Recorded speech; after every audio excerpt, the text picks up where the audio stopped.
오늘 우리 예레미야 9장 1절부터 9절까지입니다. 예레미야 9장 1절부터 9절까지 말씀입니다. 우리 예레미야서를 계속 묵상하는데 전체적으로 하나 짚고 넘어갈 게 있습니다. 첫 번째는 하나님의 메시지는 굉장히 일관되다라는 것. 하나님의 메시지는 굉장히 다양하지 않습니다. 강도만 세질 뿐 메시지는 딱 한 가지예요. 돌아오라라는 거예요. 그런데 예레미야를 통해서 우리가 좀 보기를 원하는 것은 하나님의 입장만 저희가 보다 보면 지루합니다. 왜 이렇게 동일한 메시지를 반복하시나? 근데 예레미야를 통해서 우리가 발견하기를 원하는 것은 동일한 메시지에도 불구하고 인간은 다양한 변명으로 거부합니다. 무지에서 거부합니다. 그리고 잘못된 선지자들과 예언자들의 거짓 메시지로 인하여 그들은 거부합니다. 아마 우리 안에도 하나님의 메시지는 동일할 겁니다. 그리고 동일한 메시지를 몇 차례에 걸쳐서 우리들에게 주셨을 겁니다. 근데 우리는 이런저런 이유로 우리가 무지해서 또 우리가 제대로 알지 못해서 거부하는 경우가 있습니다. 우리가 신앙생활 한다는 것은 그렇습니다. 그저 자연스럽게 흘러가는 것이 아니라 하나님의 거룩한 말씀이 우리 삶을 때립니다. 우리 삶과 충돌합니다. 거기서 충격을 받습니다. 그리고 돌이키는 삶입니다. 우리가 신앙생활 할 때 두려워해야 할 것은 세상이 아니라 하나님의 말씀이고, 그 말씀 앞에 진정으로 두려워하고 경외하는 것이 무엇인가?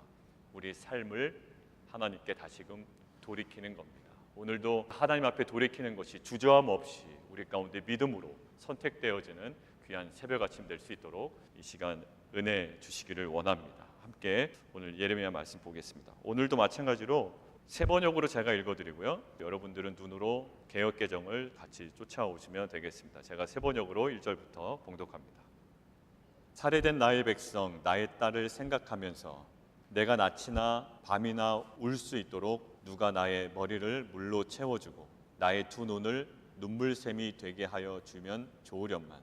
누군가가 저 사막에다가 내가 쉴 나그네의 휴식처를 마련하여 내가 이 백성을 버리고 백성에게서 멀리 떠나 그리로 가서 머물 수 있게 하여 주면 좋으련만. 참으로 이 백성은 모두 간음하는 자들이요 배신자의 무리이다. 내 백성이라는 것들은 활을 당기듯 혀를 놀려 거짓을 일삼는다. 진실은 없고 그들의 폭력만이 이 땅에서 판을 친다. 참으로 그들은 악에 악을 더하려고 돌아다닐 뿐 내가 그들의 하나님인 줄은 알지 못한다. 나 주의 말이다. 친척끼리 서로 거침없이 사기를 치고 이웃끼리 서로 비방하며 돌아다니니 너희는 서로 이웃을 조심하고 어떤 친척도 믿지 말아라. 누구나 이렇게 자기 이웃을 속이며 서로 진실을 말하고 있지 않다. 그들의 혀는 거짓말을 하는데 길들여져 있다. 죄 짓는 일을 그치려 하지 않는다. 서로 속이고 속이는 일을 되풀이하면서 기만 가운데 살기 때문에 아무도 나를 알려고 하지를 않는다. 나 주의 말이다. 나 만군의 주가 말한다. 보아라, 내가 내 백성을 금속 단련하듯 단련하며 시험하여 보겠다. 내 백성이 악을 저질렀으니 죄 많은 이 가련한 백성을 내가 달리 어떤 방법으로 다룰 수 있겠느냐. 내 백성의 혀는 독이 묻은 화살이다. 입에서 나오는 말은 거짓말뿐이다. 입으로는 서로 평화를 이야기하지만 마음속에서는 서로 해칠 생각을 품고 있다. 이러한 자들을 내가 벌하지 않을 수 있겠느냐. 나 주의 말이다. 이러한 백성에게 내가 보복하지 않을 수가 있겠느냐. 살아계신 하나님, 오늘 새벽에도 성령께서 우리에게 말씀하여 주옵소서. 예수 그리스도 이름으로 기도합나이다. 오늘 예레미야 본문을 통해서 남유다 백성들의 실상이 구체적으로 드러나 있습니다. 일단 한번 넓게 볼까요? 우리 3절부터 8절까지 일관된 표현이 있는데 저희가 하나하나 좀 찾아보겠습니다. 3절을 보면 거짓을 말하며, 동그라미 한번 쳐보시겠어요? 그리고 3절에 진실하지 아니하고, 4절에 속이며, 그리고 비방함이라. 5절 속이며, 그리고 거짓말하기를. 6절 속이는 일, 또 반복돼서 속이는 일. 8절 거짓을 말하며, 후반부에 평화를 말하지만 마음으로는 해를 꾸민다. 일관된 남유다의 백성들의 어떠한 모습을 저희가 발견할 수가 있습니다. 거짓과 속임수와 비방하는 모습들입니다. 오늘 제목처럼 겉과 속이 다르다. 표리부동한 모습을 나타냅니다. 그런데 사실 우리가 이 표리부동함에서 자유로울 사람은 없습니다. 저도 여러분 앞에 설 때 겉과 속이 동일하다라고 자신할 부분은 없는 것 같아요. 어느 정도는 좀 다르겠죠. 그런데 오늘 본문에서 보면 이 표리부동함의 그 정도가 얼마나 심각한 상황인지 알 수 있는 표현들이 있단 말입니다. 4절에서 5절을 한번 이제 좀 자세히 보겠습니다. 일단 속이는 대상입니다. 모르는 사람들이 아닙니다. 평소에 악감정을 갖고 있던 관계도 아니에요. 항상 웃고 지내고 나이스하게 지내던 이웃입니다. 그리고 가까운 친척이라고 합니다. 그런데 4절 뭐라고 되어 있죠? 그들을 완전히 속이고 비방한대요. 그리고 8절입니다.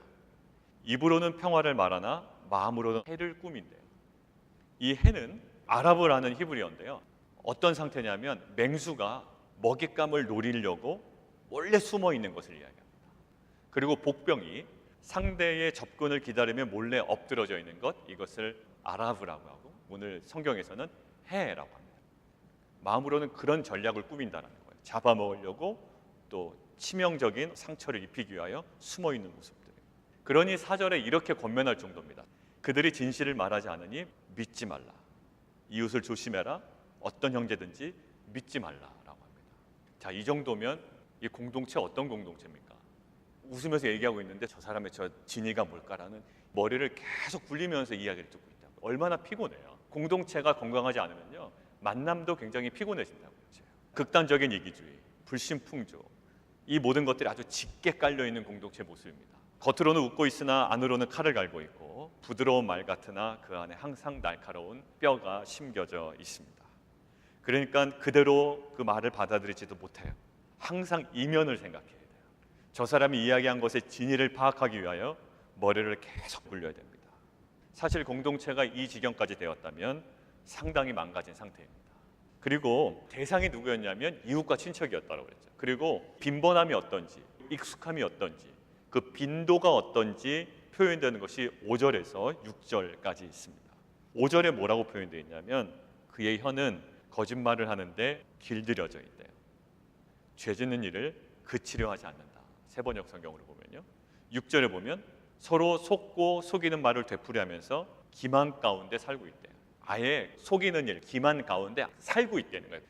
처음 그들이 속이고 있는 대상을 보니까 한번 깜짝 놀라는 겁니다. 이웃과 친척이었어요. 그리고 그들의 속이는 그 빈도, 빈번함을 보니까 다시 한 번, 두 번 놀라게 되는 겁니다. 우리가 갖고 있는 일반적인 표리부동함이 아니에요. 그 심각함이 완전히 드러나는 겁니다. 더 한번 묵상해 보겠습니다. 4절에 보시면 이것들을 하나로 표현해 주는 말이 있어요. 히브리어로 보다 보면 정말 심각하구나 라고 느낄 만한 표현이 있습니다. 그게 뭐냐면 4절에 완전히 속이며예요. 이 완전히 속이며라는 히브리어가 아콥 야콥으로 되어 있습니다. 아콥 야콥. 뭔가 떠오르시죠? 누가 떠오르세요? 야곱이 떠오르시죠? 그 야곱이란 이름의 뜻이 뭐라고요? 예, 속이는 자, 기만하는 자라고요. 근데 아콥 야콥이래요. 그러면 아콥은 뭘까요? 아콥도 동일하게 속이다, 기만하다. 아콥과 야콥을 원어 사전으로 찾아보면 둘 다 비트레이로 되어 있어요. 둘 다 속이는 거예요. 속이고 속인다는 거예요. 이럴 때 들어오는 이미지가 뭐냐면 야곱입니다. 그러니까 완전히 속이다라고 할 때 우리 안에 들어오는 이미지는 야곱이에요. 속이는 자라는 뜻을 갖고 있습니다. 야곱은 사실 죄인된 우리의 모습을 드러내는 중요한 인물이다라고 보시면 돼요. 야곱은 창세기의 여러 족장들 중에 한 명이 아니라 야곱을 통해서 우리 가운데 주시려는 중요한 메시지 중에 하나는 뭐냐면 그 야곱이 너희다라는 거예요. 속이는 자. 지금 남유다의 실상이거든요. 남유다의 실상은 우리와 상관이 없을까요? 그렇지 않아요. 남유다의 실상은 실은 우리의 실상입니다. 남유다의 실상이 뭐였다고요? 야콥이었다고요. 그러면 창세기에 나오는 이 야곱이 저희의 모습입니다. 하나님은 창세기에서 야곱을 굉장히 사랑하셨습니다. 그런데 오히려 약속의 사람으로 만들기 위하여 야곱의 그 적극적인 사기꾼 기질이죠. 그 야곱의 기질, 야곱의 옛자를 반드시 다루셔야만 했어요. 바단 아람에서 그래서 20년을 보냅니다. 본인보다 더 센 사람을 만나게 하죠. 이 삼촌 장난이 아닙니다. 그죠? 20년 동안 사기꾼 위에 있는 사기꾼을 만나게 돼요. 그리고 결정적으로 이 야곱을 바꾼 장소가 있었습니다. 어디냐면 야복강이었어요. 야복강에서 야곱은 완전히 바뀝니다. 그때 야곱이 완전히 바뀔 때, 이 속이는 자가 완전히 변화될 때, 그때 들춰내신 것이 무엇일까요? 내 이름이 무엇이냐라는 질문에 담겨 있습니다. 완전히 이 야곱을 변화시키실 때 하나님께서 사용하신 질문이 있다고요. 무슨 질문이냐면 내 이름이 무엇이냐. 야곱이 뭐라고 얘기했을까요? 오늘 본문에서 나오는 아콥, 야콥, 이 말이 굉장히 부정적인 의미거든요. 뭐라고 대답했을까요? 예, 제 이름은 야콥입니다. 저는 속이는 자입니다라는 거예요. 자신의 옛자를 들춰내야 된다고요. 근데 사실 야곱이 자신의 이러한 성향을 어떠한 관점으로 생각했을까요? 한번 좀 유추해 보세요. 잔머리 잘 굴리는 사람들 한번 보세요.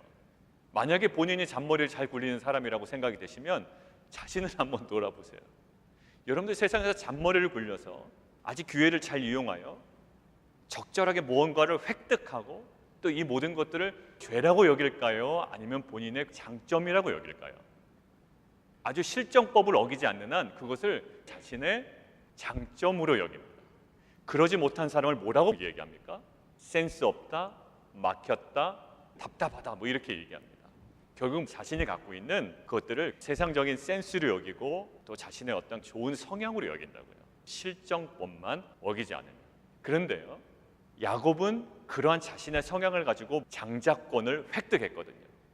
그래서 보통 이렇게 해서라도 장자권을 획득해낸 것처럼 여러분도 물불을 가르지 말아야 됩니다. 약간 이런 뉘앙스로 설교하는 경우도 있거든요.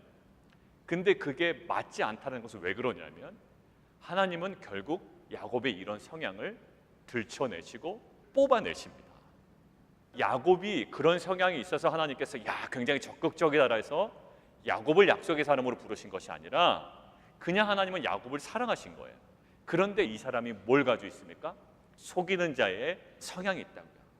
이것을 가지고서는 약속의 사람으로 클 수가 없거든요.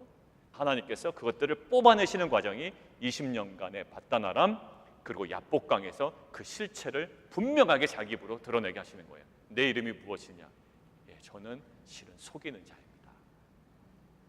여러분 꼭 기억하십시오. 장자권을 탈취하기 위하여 어떻게든지 하늘의 복을 받기 위하여 야곱이 형에게 기만적 행위를 한 것, 형제에게 기만적 행위를 한 것은 간증거리가 아니라 오히려 하나님 앞에서 반드시 해결해야 할 회개의 내용이었다는 것을 꼭 기억하십시오.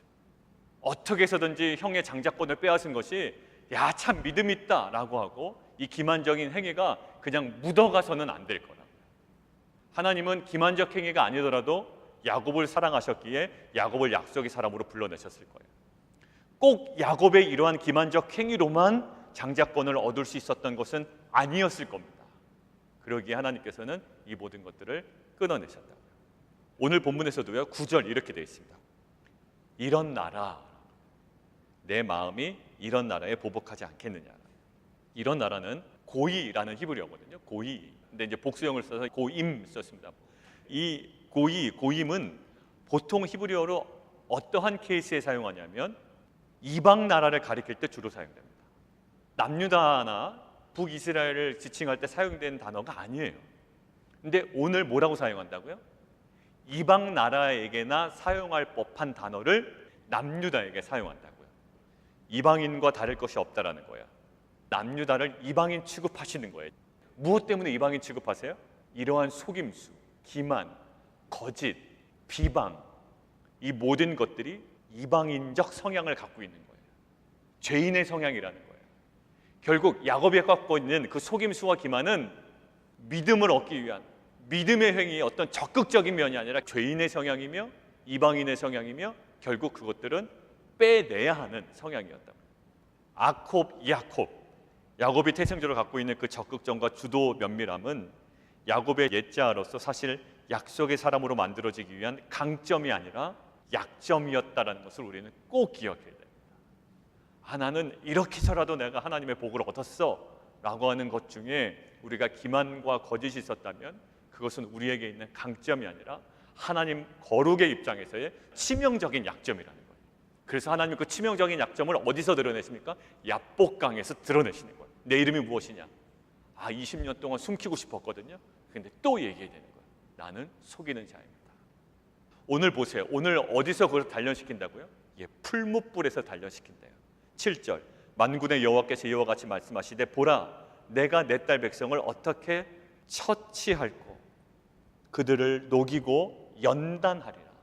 녹이고 연단하는 모습이 저는 야복강이 매치가 됐습니다. 야곱, 이 야곱을 바꾸시고 새롭게 하시는 장소가 야복강이었다고요. 거기서의 끊임없는 하나님과의 씨름이었다고요. 녹이고 연단하는 과정이었어요. 여러분들 녹인다, 연단하다 이게 쓸 때 이것이 금속 재련하다라는 뜻이거든요. 금속 재련할 때 원리는 뭘까요? 금속 재련하는 원리. 일단 뜨거운 불을 가하면 그 안에 순수한 물질이 있고 불순물이 있죠. 그러면 어떻게 될까요?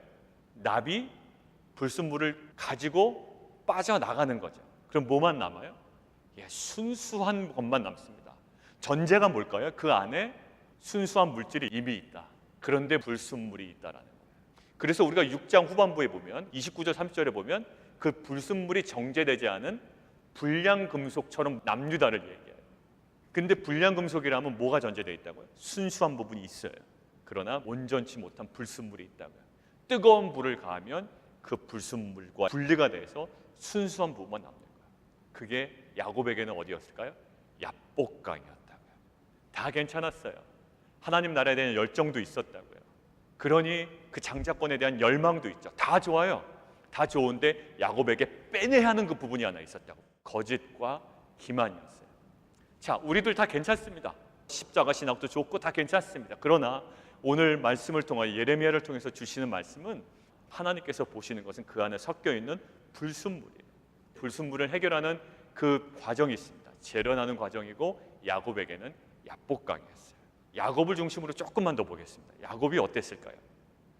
허벅지와 관절과 둔부의 힘줄이 심하게 타격을 받습니다. 그때 패배로 말미암아 걸음걸이도 제대로 걷지를 못합니다. 쩔뚝쩔뚝거립니다. 그런데 성경은 야곱의 그러한 모습을 뭐라고 여기고 있다고요? 승리한 자의 모습으로 되어 있습니다. 하나님과 겨루어 이겼다라고 되어 있다고요. 분명히 심한 타격을 받아서 쩔뚝쩔뚝거립니다. 손상을 입어요. 근데 그것을 승리한 것으로 여긴다고요. 야곱이 승리했다라고 했던 그 실상은 뭐였냐면 야곱 자신이 신뢰했던 옛자아가 드러나고 하나님께 패배하는 자리가 결국 승리하는 자였다는 거예요. 야곱이 승리했던 모습의 실상은 야곱에게 있었던 그 불순물이 완전히 다 드러나고 하나님 앞에 온전히 패배한 것, 완전히 무너진 것, 내 자아가 완전히 깨어진 것, 옛자아가 완전히 박살난 것, 이것이 하나님께서 승리했다라고 보신다. 결국 야곱의 승리는 연약함과 패배를 통한 것이었지 자신이 갖고 있는 힘과 세상의 힘을 이용한 것이 아니었다. 야곱의 승리는 자신이 철저하게 하나님께 패배함을 통해서 얻은 승리였지 자신이 갖고 있던 기만과 거짓을 이용하여 얻은 세상적 승리가 아니었다라는 거예요. 그래서 우리의 십자가의 신학은 뭡니까? 하나님께서 원하시는 말씀 앞에 오늘도 자기 부인의 삶을 살아가는 거예요. 나의 장점을 가지고 모든 것들을 취할 수 있는 것 같지만 오늘도 그것들을 철저하게 내려놓고 옛자아를 내려놓고 말씀 앞에 내 자아를 죽여나가는 거예요. 오늘도 내가 죽지만 내 죽은 자아를 통하여 하나님께서 역사하시길 원하시는 그러한 공동체인 줄 믿습니다. 에이든 토저의 글에 이렇게 나옵니다. 사람이 즐기는 축복의 정도는 사람에 대한 하나님의 승리의 완성에 비례한대요. 이 사람이 느끼는 축복의 정도는 그 사람에 대하여 하나님께서 거둔 그 승리의 완성에 비례한대요. 하나님이 이 사람에 대하여 이기면 이길수록, 이 사람이 하나님께 대하여 패배하면 패배할수록 이 사람이 느끼는 축복의 정도는 점점 비례한다는 거예요. 내가 패배하면 패배할수록, 하나님 앞에 더욱더 무너지면 무너질수록, 내 자아가 꺾이면 꺾일수록 더욱더 내가 느끼는 영적인 축복의 정도가 더 비례한다는 거예요. 바울도 그렇습니다. 바울의 강함의 최고조는 다메섹이었습니다. 왜냐하면 그 가말리알의 문화생이었고 굉장히 똑똑한 사람이었습니다. 율법에 정통한 사람이었어요. 바울의 한마디면 모든 사람을 돌로 쳐 죽일 수도 있었습니다. 복음을 전하는 자들을. 다메섹이 그의 최고의 세상적 정점이었어요. 최고였습니다. 세상 무서울 것이 없었어요. 그런데 그곳에서 완전하게 철저하게 하나님 앞에 무너집니다. 완전히 무너져요. 옛 자아가요 완전 꺾여버립니다. 철저한 패배를 경험합니다. 하나님 앞에서의 패배를 경험해요. 그러나 완전 하나님 앞에서 패배를 경험한 연약해진 바울은 그것으로 인생이 끝나지 않습니다. 새로운 인생으로 거듭나요. 스스로 강점으로 여겼던 모든 것들이 이제는 배설물로 여겨지는 거예요. 본인들이 굉장히 강점으로 여겨졌던 것들이 이제 무엇으로 여겨집니까? 하나님 앞에서 패배를 경험하니 모든 것들이 배설물로 여겨진대요. 그 전환점을 맞이하게 됩니다. 결국 사도 바울은 온전한 하나님으로, 하나님의 사람으로 쓰임받게 돼요. 결국 우리는 하나님께 잘 져야 됩니다. 하나님께서 우리를 녹이고 연단하시는 과정에서 우리가 계속 죽어나가야 돼요. 근데 두렵죠. 왜? 내가 예전에 이것 가지고 세상 한번 살아봤거든요. 사람들이 내가 갖고 있는 이 장점을 굉장히 인정해줬거든. 이거 노라고? 이걸 어떻게 놔? 라는 거야. 왜냐하면 사람들이 나를 알아주는 굉장히 중요한 상징이었고 심볼이었고 나의 거의 전부라고 여겼습니다. 야곱에게 전부는 뭐였을까요? 야곱에게 전부는 그 야곱이라는 이름이 전부였어요. 사도 바울에게 전부는 뭐였을까요? 그 고상한 율법이었다고요. 그런데 어디서 무너집니까? 하나님 앞에서 완전히 무너져요. 이거 놓치면 다 죽을 것 같아요. 정말 숨 막힐 것 같고 내 전 존재가 무너질 것 같은데 거기에 철저하게 패배하니까 결국 하나님께서 그 패배 자리에 진정한 하나님의 승리를 허락하시는 거예요. 결국 사도 바울이 이렇게 고백하죠. 철저하게 자신의 전 존재가 무너진 사도 바울이 이렇게 고백합니다. 이제는 내가 사는 것이 아니요 오직 내 안에 그리스도가 사시는 것이라. 내 전 존재가 무너지는 것 같지만 결국 누가 남습니까? 주님만 남습니다.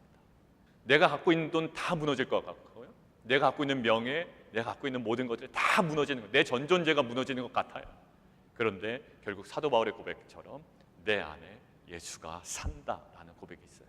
자, 우리는 항상 눈에 보이는 야곱의 입장에서 보면 에서와의 싸움에만 직면해요. 에서를 어떻게 하면 이길까? 형을 어떻게 하면 구워 삶을까? 에서만 두렵게 보이죠. 그러나 우리에게 에서의 싸움보다 더 중요한 싸움이 있습니다. 우리가 경쟁하는 어떠한 대상이 있어요. 또 우리를 못 살게 구는 어떤 그룹들이 있고 공동체가 있을 수도 있습니다. 어떤 사람이 있을 수도 있어요. 그런데 우리가 그 싸움보다 더 집중해야 되는 싸움이 있습니다. 오늘도 하나님 앞에 죽는 거예요.